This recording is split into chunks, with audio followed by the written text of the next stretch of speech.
Second day morning ഞങ്ങൾ stay ചെയ്യുന്നിടത്തുള്ള view ആയിരുന്നു കേട്ടോ ഇത്. നല്ല തണുപ്പുണ്ടായിരുന്നു, വ്യൂ കാണാൻ തന്നെ നല്ല ഭംഗിയായിരുന്നു കേട്ടോ.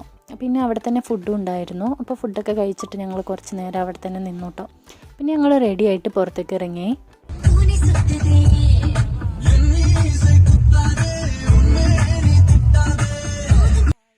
5 മിനിറ്റ് ഞങ്ങൾ ഇങ്ങനെയാണെങ്കിൽ ബാക്കി 10 മിനിറ്റ് കച്ചറയായിരിക്കും കേട്ടോ. അതപ്പോഴും ഉള്ളതാണ്, ഞാനായിരിക്കും എപ്പോഴും തെറ്റാൻ മുന്നിലുണ്ടാവുക. But it was so fun. ഞങ്ങൾ ഈ ഡാൻസൊക്കെ കളിച്ച് ആദ്യം പോയത് അന്ന് പൈക്കര വാട്ടർഫോളൊക്കെ ആയിരുന്നു. ഞാൻ മുന്നേ പോയിട്ടുണ്ട്. പിന്നെ അവിടെ തന്നെ പൈക്കര ബോട്ട് ഹൗസ് തൊട്ടടുത്ത് തന്നെയായിരുന്നു. അവിടേക്ക് പോയി അവിടെ നിന്ന് സ്പീഡ് ബോട്ട് കയറിയിട്ടുണ്ടായിരുന്നു. സ്പീഡ് ബോട്ടിൽ ഞാൻ ആദ്യമായിട്ടാണ് കേട്ടോ കയറുന്നത്. അപ്പോൾ അത്രയൊക്കെ ഉണ്ടായിരുന്നുള്ളൂ അന്ന്.